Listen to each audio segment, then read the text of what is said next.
This is an Old Gamer Rants, Episode 7 for the weeks of March 26, 2017. Gamestop's troubles, Mass Effect's ugly animations, Ryzen 5 emerges, and other stories. Hello gamers, and welcome to Gamers Bay's bi-weekly news program, where we take 5 interesting random news stories, and I give my 2 cents about them, and then I rage in a special comment at the end. Or not. Well, we have a lot of stuff to cover. There's been a lot of news. We are ramping up towards E3. GDC took place in the last news cycle, so there's been a lot of news out of that. Also, PAX East happened. There was a lot of news out of that. And a lot of other things have happened. A lot of big announcements have been coming out. It's been a hectic week for news. So, let's get on with it. First news item of the day. GameStop is in trouble. Their shares have gone down 12%, and their earnings are below predictions. Now, they may not be in as much danger of going out of business as Sears appears to be. Sears may not survive till the end of 2017, the way things are going for that company. It really sucks. GameStop, though, their shares are dropping, and it's not really a surprise because much of the market is switching over to digital downloads. I mean, I know there are people that still like to have physical games. PC has all but abandoned physical media altogether for games. Steam controls 70% of the market. The rest is all digital downloads from direct-to-drive, good old games, Origin, and other outlets. So PC has gone all digital download. Consoles are the only platform that really still sells physical discs, and it's going away. I mean, people have to pretty much accept it that physical discs are going away. That I like the idea of being able to buy used games for a game console. It makes more sense for a game console to sell used game titles. And I think that there should be a used game market built into Steam, where if you have a game that you don't want anymore and you want to you can remove games from your Steam library, but you just get to delete it, and if you want it back, you have to buy it again. Well, why not create a marketplace on Steam where you can sell the games that you bought, set your price, sell it, maybe have a small cut go to the original developer, and that way people can buy and sell their games on Steam. And the same thing could be done on the game consoles, where the developer gets a little cut for it, and the rest of the money goes to the person selling the game.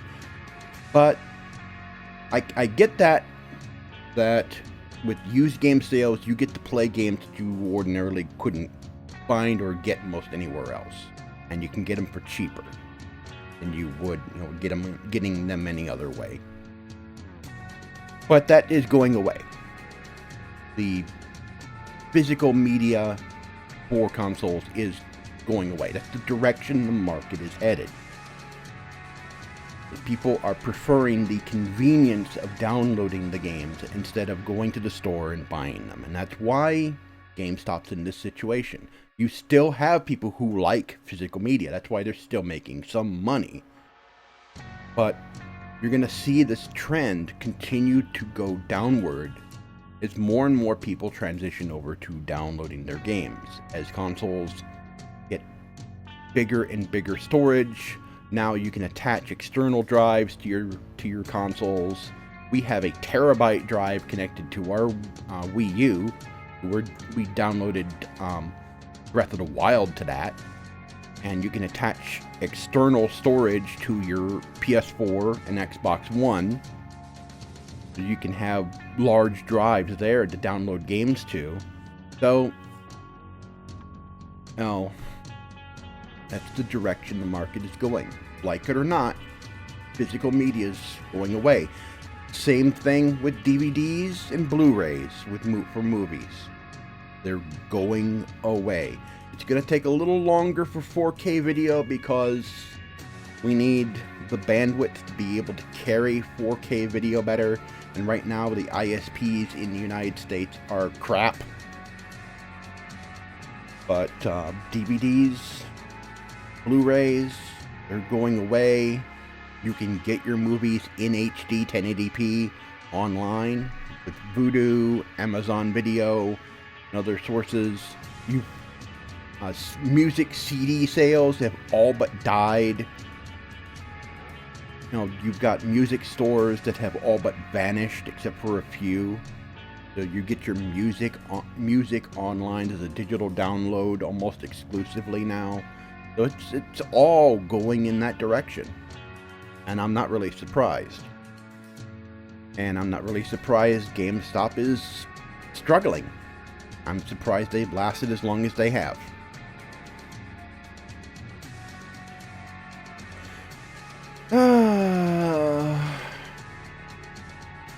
I'm not really surprised here with this. I'm not really surprised here. In fact, I am actually surprised that this hasn't happened earlier. Well, a little bit it has. Because any company that's attached to EA suffers the EA effect eventually. Where they cut corners, they rush things to get a game out within a certain schedule, and they screw something up, and then they have to fix it in post. Fix it after the launch. And that is what's happening with Mass Effect Andromeda. There are problems with the animation. There are problems with the models. Some of them hilarious. I've seen character models that look like clowns. It's hilarious what's happened. And the animations, I've seen videos of the animation. The animations are bad, really bad. And how this passed quality assurance, QA. Did they even do QA, for this game? Did they even do QA? Or do they even have a properly staffed QA section at all? I mean, seriously, how do they let games release with these kinds of problems? It's in the animations and the weird, wonky character models aren't a game-breaking glitch. But still, I mean, you're buying a $60, $70, $80 game from a AAA studio. This is from BioWare. This is not from some fly-by-night company. This is not from some small, low-budget indie studio, which I've seen better quality stuff from indie studios, by the way. Indie studios are awesome. But this is from a AAA studio, a company that has a long track record of doing really good RPGs, and they release something like this. They release something that has this mess up in it that really shouldn't have happened with a company like BioWare. And this is the EA effect. This is the EA effect. Eventually, a company that gets into bed with EA, eventually this starts happening to them. Their quality starts dropping. And it's sad to see this happening. I'm surprised that it hasn't started happening big time, the BioWare. But it's starting to happen. It's starting to happen to them. And, It's sad because look at the fate of so many companies that were in bed with EA. Most of them are gone. And BioWare is one of those greats that produce some really good RPGs, really good role-playing games. And this is happening to them. And I'm really sad to see this. Again, it's not a game-breaking bug, but really this shouldn't have happened. This shouldn't have been allowed to go out the door in this condition. Really shouldn't have. And as I said, this is a symptom of the EA effect. And it's starting to affect BioWare. And it's only going to get worse from here on. So, I don't know what the future of BioWare is going to be after this point. Usually when the EA effect starts really hitting a company, that's when it starts going downhill big time, and then eventually the company gets shuttered. I don't want to see that happen to a great company like BioWare. They've made some incredible games in the past, but most game companies that were in bed with EA that start getting affected by the EA effect don't survive. At least not for long afterwards. I mean, this is sad. This is really sad. This is depressing. All right, let's just move on. Overwatch has a new hero, Orisa. And Orisa is apparently very steeped in African culture, from her facial appearances mimicking a mask produced by a specific, a specific ethnic group within Africa. In fact, there's an entire episode over on Game Theory about the subject that goes in depth.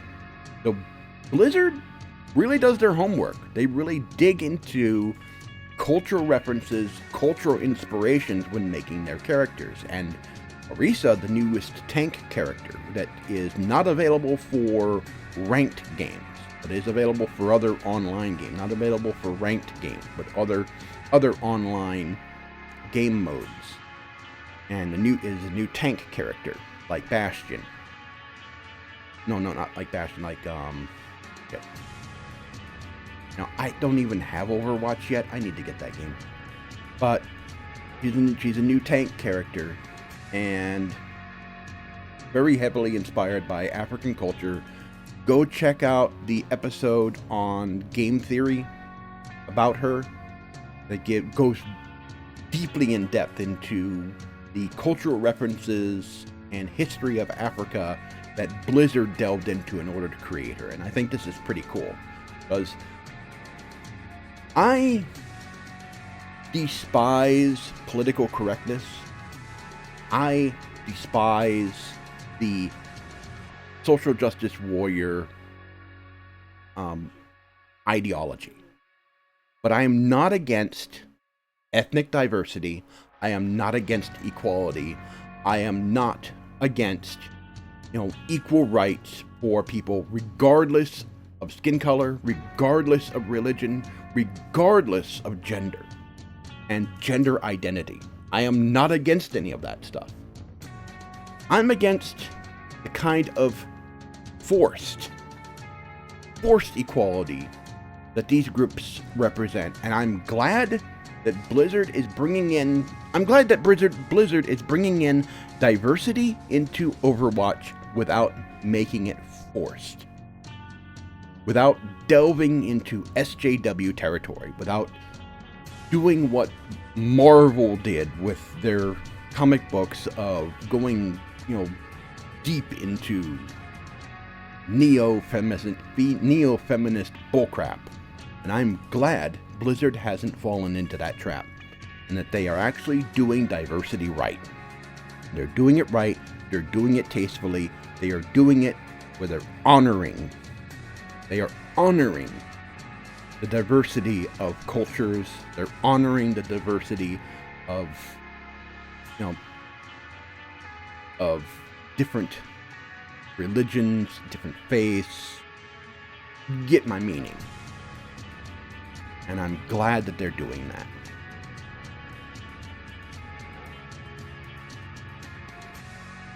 Okay, we've been getting some news about Project Scorpio. No tech specs yet. Nothing like that.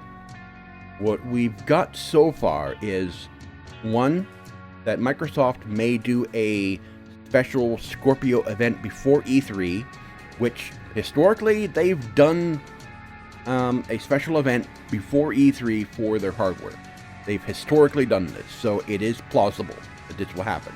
Also, they're going to have, instead of doing their presentation on Monday, they're going to do their presentation on Sunday of E3, which is the last day. I think that's the last day of E3. So they're going to do their presentation on Sunday. Instead of Monday, they're going to do their presentation on Sunday for E3. So that's a big change for them.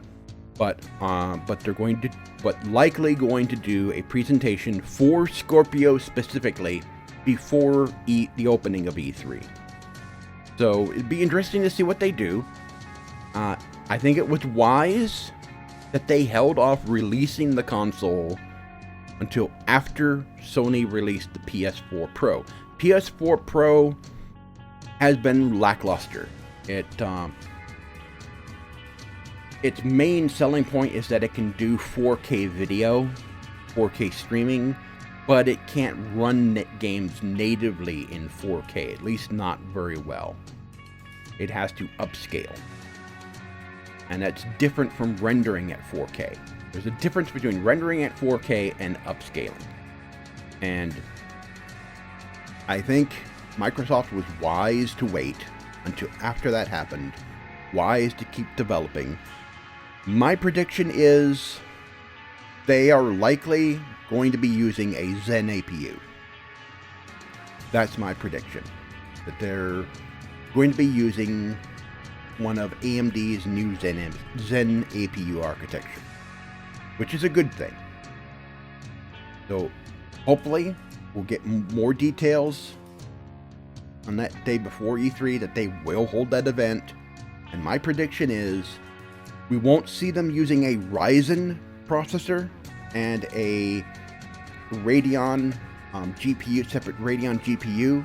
We'll likely see a custom Zen APU, which is still pretty cool. Likely 8-core, 16-thread chip with their new GPU architecture built in, which is based off of the new APU architecture that's going to be coming, the new Zen APUs that will be coming that are AM4 compatible for PC that are coming. So I am fairly confident in saying it will likely use one of those. Fairly confident. Microsoft waited to see what Sony did. They waited to see what Sony did. And they've worked with AMD to likely get the Zen APU. And Sony released too soon. Too soon. And I think that's going to come back and haunt them. Speaking of AMD dropped a whole mess of information about their next Ryzen chips, the Ryzen 5. This is their mid-range. The Ryzen 7 was their high-end range chips, their enthusiast class chips. These are their mid-range class chips. So these will be competing with the Intel Core i5 processors. And they have 4 SKUs for this. They have the Ryzen 5 1400, they have the Ryzen 5 1400X, the 1600 and 1600X, and they are all under $300. The first 2 are under $200, are under $200, or are under $200. And so these prices, are competitive to the Core i5 processors. You have the first 2, the 1400 and the 1500X, are 4-core processors with 8 threads. And then the 1600 and 1600X are 6-core, 12 threads. So, and with all the same technologies as the Ryzen 7 chips. You have all the technology that's built in. The XFR, the neural net processing, all that is in these processors. The same technology of the Ryzen 7 chips are in these processors. And competition's good. And so far, it's been a little bumpy. There have been a few, with every new architecture release, there's a few bumps, and a lot of them have been resolved. And there's a few little bumps that are being resolved right now that are being updated with software and firmware and microcode updates for the chips. But overall, the launch of the new Ryzen processors has been incredible. And I've been seeing Ryzen build videos from groups that have been almost exclusive Intel. They've been all Ryzen stuff now. Jay's 2 Cents has a 30-day Ryzen challenge going on where he's going to use a Ryzen CPU. Level 1 Techs, where Wendell, who was originally part of Tech Syndicate before they had their whole falling out and they split into Crit TV and Level 1 Techs, they have the 6th fastest R7 1800X build in the world. They have the 6th fastest in the world they built. And it's amazing the turnaround that AMD has made with this. Amazing turnaround. Their company has a future now. They have a future. They built a processor that rivals what Intel currently has. They didn't try to beat them, try to outdo them in processing power. In some ways they do. SMT, maybe a little better than multi-threading. Their SMT may be a little better than multi-threading based on tests. And the neural net processing really helps when you're doing repetitive tasks. It really helps because if you do a benchmark like Cinebench, and if you run it multiple times, you'll actually get better scores over time because it does branch prediction. And so it improves the processing over time. So if you're doing something that is repetitive, like if you're doing a business application, if you're doing database processing and you're working with data sets, and it's using this prediction with the neural net built into the processor, it'll actually speed it up, actually make it faster. And there are people that have been saying that this is not very good for gaming, that the chips weren't great for gaming. The thing is, they were saying that even though the numbers were only slightly lower. We're talking about 1 or 2, maybe 3 frames lower. And that's mainly because of some of the, as I said, some of the little minor hiccups and speed bumps that are being corrected with software. And then all these big Intel fanboy sites are saying, oh, this is awful for gaming. And then there have been people coming out and defend, even people who have been staunch Intel supporters saying, no, that's not right. This is good for gaming. These chips are great for playing games. And I think these chips will be great for games as well. The lower end 4-core chips will definitely be good for gaming. Most games that rely on multi-core processors support up to 4 cores. Now as games get into DirectX 12 and Vulkan, they'll be able to take advantage of even more cores. So you could get a 1600 or 1600X CPU for your PC, or your AM4 PC, And games that take advantage of Vulkan and DX12 will be able to use those extra cores, whereas games like GTA 5 only use up to like 4. And now we get the news that Star Citizen is dumping DX12 for Vulkan. Mainly because Vulkan is supported on so many different platforms. It's supported on Linux, and they are supporting Linux. So going to Vulkan makes sense for Star Citizen, because they're supporting Linux, Vulkan is supported on Linux, DX12 is only supported on DirectX 10. They want gamers who are using Windows 7 to be able to play Star Citizen as well. So Star Citizen will be able to support Vulkan also. In fact, it supports it now with the latest graphics drivers. So it's looking really good for AMD now.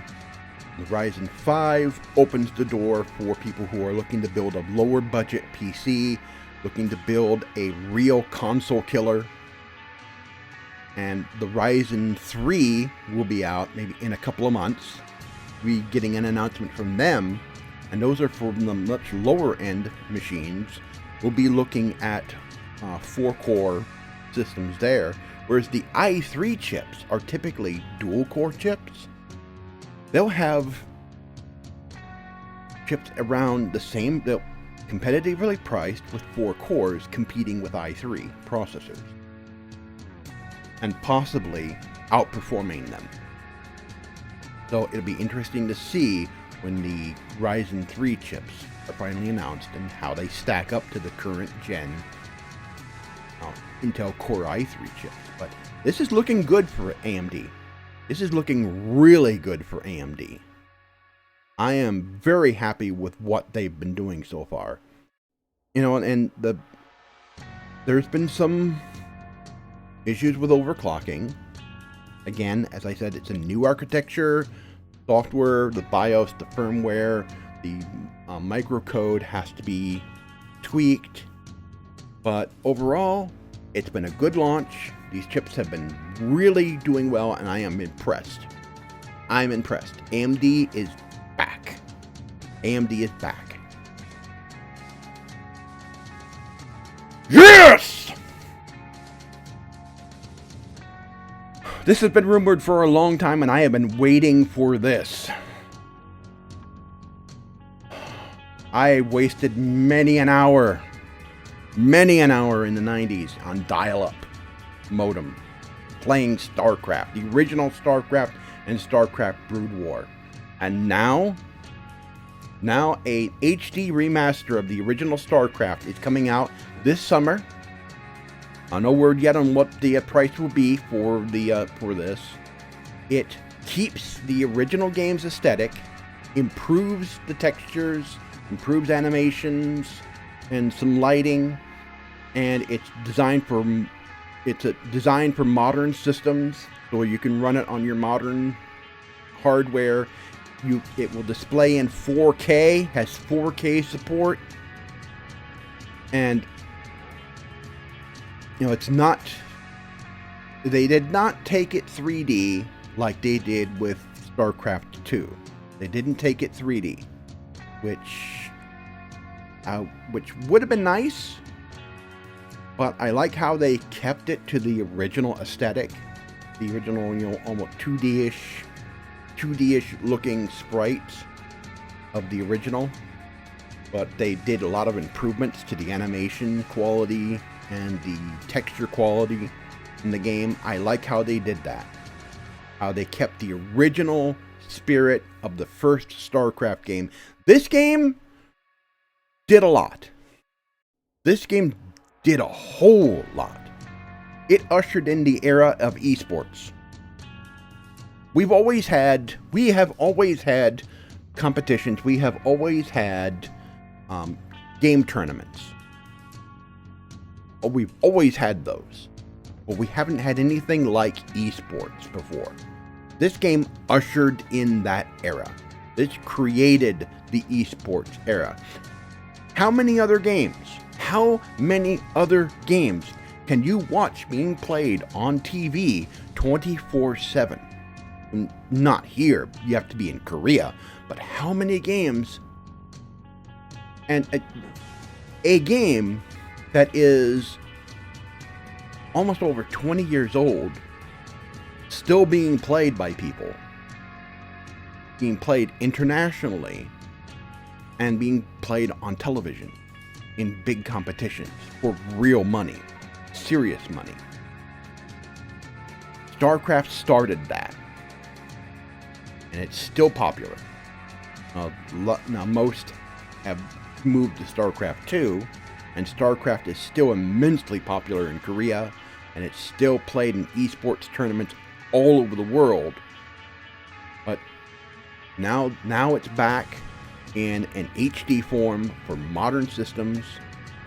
Blizzard did re-release the original Starcraft and Starcraft Brood War for updated PCs. They did update the code a little bit to run on modern hardware, but it was the original game with just a little bit of tweaking to update it for, running on modern hardware. But it wasn't like this. It wasn't a full remaster where they went back and they corrected a lot of, or they updated a lot of things. It wasn't like this. Now we only got the announcement. There hasn't been a lot of details yet. It is coming this summer. Another additional thing is that the original game, which Blizzard was selling on their website, and you could still pick up in the Starcraft Battle Chest in stores almost everywhere. You could walk into a Target, walk into a Walmart, go to the games section, PC games section. Target still has a PC games section there, and you can almost always find a Starcraft Battle Chest box that includes a strategy guide and the CDs for the game. You could almost always find it. They've been selling it. You can still buy it. But they've been selling on their website a version that's been tweaked for modern hardware, and that version is now free. You don't have to buy that version now. You can go and you can download it free. I don't know if it's available free now. I haven't checked that. I've seen the announcement that it will be free, that they're making it downloadable to play for free. So I need to go and check that out. But it's awesome that they're doing that. And it's awesome that they are releasing an updated version of this game. It needed it. Starcraft definitely needed an update. It needed an upgrade. Still not a lot of details about this. Like most remasters of older games, it's likely that they are incorporating in the expansion Brood War into this.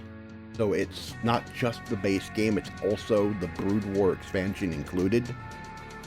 Don't quote me on that. Again, this was just announced, not a lot of details yet, but I am really stoked for this. Starcraft is the game that put esports on the map.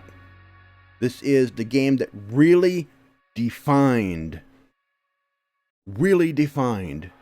the RTS genre.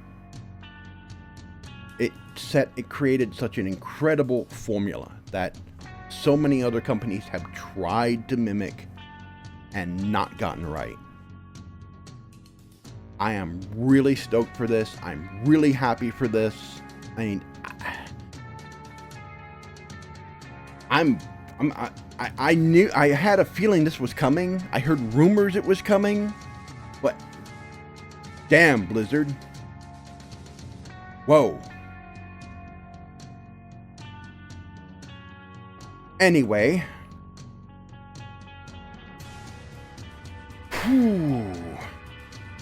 Lots of interesting news stories for these past 2 weeks. If you thought there was a news story from the past 2 weeks that you think should have been on the show, let us know in the comments below. Come over into Gamers Bay on Google+, find the thread there, and let us know what news stories you think should have been on this show.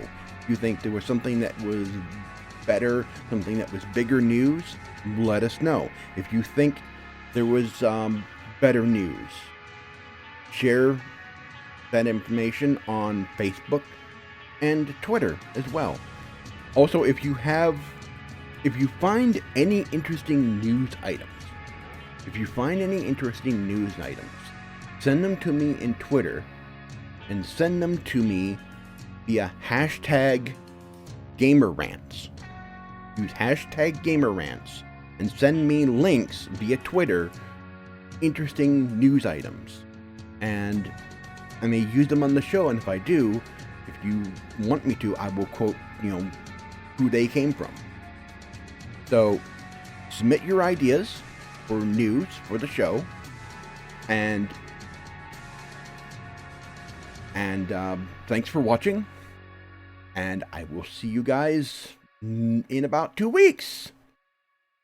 As I said, E3 is coming. It's still a good ways away, but there will be news coming out, ramping up towards the event. We'll be seeing some announcements, be seeing some events taking place before E3, before the big onrush of news that comes out, because when E3 hits, we're going to get inundated with stuff. We're going to get inundated with news when E3 hits.